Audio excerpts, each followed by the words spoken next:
آپ دارالسلام مڑ چکے اور زور سے کہنے لگے خان صاحب رک جاؤ ہم بعد میں ملیں گے، خان صاحب رک جاؤ ہم بعد میں ملیں گے۔ اب یقین ہو گیا جب اتنے بڑے اللہ کے ولی نے ایک تو کہ پردہ فرمانے کے بعد بھی آپ جا رہے ہیں، کہاں جا رہے ہیں نہیں معلوم، یہ کہ کیونکہ اللہ کے اولیاء کے پروگرام ہوتے ہیں، اللہ کے اولیاء کے پروگرام ہوتے ہیں، تو چنانچہ اب اس کے بعد ہم کو یقین ہو گیا کہ اب مجھے جلدی کرنے کی ضرورت نہیں، حضرت کا وعدہ ہے، عام مسلمان کا وعدہ اس سے یقین، یعنی وہ کبھی دھوکہ نہیں دیتا ہے، تو اللہ کتنے بڑے ولی ہے مل کے رہیں گے۔ لیکن ہوا کیا، یہ واقعہ انہوں نے کئی لوگوں کو بیان کر دیا۔ تو ایک دن خواب میں آئے، فرمایا خان صاحب ہم ضرور ملتے تھے لیکن تم نے ہمارے راز کو فاش کر دیا، اس لیے اب نہیں ملنے والے۔ یہ کام میں بھی آئے تو بڑی سعادت ہے، اور بڑی سعادت یہ ہوتی تھی کہ ظاہری طور پہ بھی مل جاتے تھے۔ تو اولیاء اللہ کا فرماتے ہیں کہ آپ نے میرے راز کو فاش کر دیا تو پتہ چلا کہ اولیاء اللہ سے فیض، یوں تو ان کے سلسلے سے وابستہ ہو جانا یہ فیض کا باعث ہے، لیکن حقیقی فیض، کامل فیض کب ہوتا ہے؟ جب ان کے نقش قدم پر چلیں گے۔ جب ان کے نقش قدم پر چلیں گے تو ہماری جیسی محبت بڑھے گی تو ان کی محبت اور ڈبل بڑھے گی۔ ہم ان کی محبت کو جذب کرنے کا کیا طریقہ ہے؟ ان کے تعلیمات پر عمل کرنا۔ جتنی تعلیمات پر عمل کریں گے اتنا ہی ان کی محبت بڑھے گی، ان کا فیض بڑھے گا۔ ایک آخری بات عرض کروں گا کہ اللہ تعالیٰ کا ارشاد ہے کہ چھٹے پارے کی آیت ہے کہ اعوذ باللہ من الشیطان الرجیم بسم اللہ الرحمن الرحیم یا ایھا الذین آمنوا اتقوا اللہ وابتغوا الیہ الوسیلۃ وجاہدوا فی سبیلہ لعلکم تفلحون۔ اس آیت کریمہ کا ترجمہ ہے کہ اے وہ لوگوں جو ایمان لے آئے، اے ایمان والو، اتقوا اللہ، اللہ سے ڈرو، وابتغوا الیہ الوسیلۃ، اس کی بارگاہ میں وسیلہ تلاش کرو، وجاہدوا فی سبیلہ، اس کی راہ میں مجاہدے ریاضتیں کرو، لعلکم تفلحون، تاکہ تم کامیاب ہو جاؤ۔ ہر آدمی چاہتا ہے کیا کامیابی، نا یہ چاہتا ہے کامیاب ہو جانا، میں دنیا والا بھی کامیاب ہو جانا، دین والا بھی کامیاب ہو جانا، سکسیسفل ہو جانا۔ ہر ایک سے پوچھو تمہاری یعنی خواہش کیا ہے؟ سکسیس۔ لیکن ہر ایک کے پاس سکسیسفل ہونے کا معیار الگ الگ ہے۔ دنیا دار کے پاس دولت کے بڑے بڑے انبار جمع کر لینا، بینک بیلنس زیادہ ہونا، یہ سکسیسفل ہونے کی علامت ہے۔ چاندی سونے کے ڈھیر جمع کر لینا یہ سکسیسفل ہونے کی علامت ہے۔ اور بڑے بڑے عہدے داروں کے پاس وزارت حاصل کر لینا، کوئی عہدہ حاصل کر لینا سکسیسفل ہونے کی علامت ہے۔ یہاں تک کہ حد تو یہ ہو گئی خوبصورتی کے مقابلے میں جو سب سے زیادہ خوبصورت و سکسیسفل، بے حیائی کا دور ایسا چل رہا ہے جو عورتوں کے مقابلے ہو رہے ہیں، جو زیادہ خوبصورت اور زیادہ سکسیسفل، یہ معیار اتنا گھٹ گیا ہے۔ تو چنانچہ دنیا والوں کے پاس کامیابی کا معیار الگ الگ، لیکن اللہ کے پاس کامیاب وہ ہے جو اللہ اس کا رسول جسے کامیاب قرار دیتے ہیں۔ اللہ تعالیٰ فرماتا ہے کامیاب کون ہے، کامیابی کے لیے کیا کرنا چاہیے، چار باتیں فرمائیں۔ لعلکم تفلحون، یو میں بی سکسیسفل، ترجمہ اس کا ہے یو میں بی سکسیسفل، جس چیز کے ذریعے سے تم یو ول بی سکسیسفل۔ تو اللہ تعالیٰ فرماتا ہے چار بات، ایمان، ایمان کے بغیر تو کوئی عمل معتبر نہیں ہے۔ یا ایھا الذین آمنوا اتقوا اللہ، تقوی، پہلے ایمان تقوی۔ اب ایمان اور تقوی کے بعد کیا رہا؟ مقصد تو یہ ہے نا، قرآن میں بار بار ایمان اللہ و تقوی، لیکن یاد رکھو کہ یہاں اور ایک دو چیزوں کو بڑھایا گیا۔ تقوی تو مل جائے گا، تقوی پر قائم رہنے کی کوئی گارنٹی نہیں دی جا سکتی جب تک کہ اولیاء کے دامن سے وابستہ نہ ہو۔ شیطان کتنا متقی تھا، کوئی زمین پر کوئی حصہ تھا جا سکتا ہی نہیں کیا، یہاں تک کہ اس کے سجدوں کو دیکھ کر تو فرشتوں نے اللہ کے بارے میں کہا کہ اللہ اس کو پرموشن دے دے، ترقی دے دے، بہت عابد و زاہد ہے۔ پہلے آسمان پر گیا تو کوئی جگہ نہیں چھوڑا، دوسرے آسمان پر اسی طرح تو مولوی ملکوت بن گیا۔ تقوی تو مل جائے گا، تقوی پر جمے رہنے کی گارنٹی نہیں ہوتی جب تک کہ اللہ والوں کے دامن سے وابستہ نہ ہو جائے۔ اسے فرمایا، کیا فرمایا؟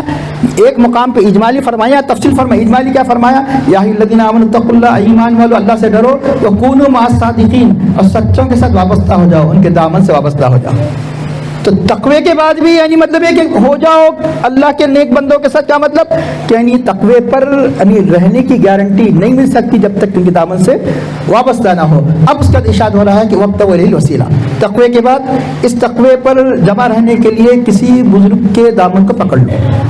یہاں ایک نہیں، موقع نہیں کہ اس کے تفصیل میں جاؤں کہ تقریباً بڑے بڑے اپنے وقت کے علماء ربانیین، شاہ ولی اللہ محدث علی علیہ رحمہ، حد تو یہ ہے کہ اسماعیل دہلوی کا نام جانتے ہیں، وہ بھی اس کی تفسیریں کرتے ہیں کہ یہاں وسیلے سے مراد پیر و مرشد۔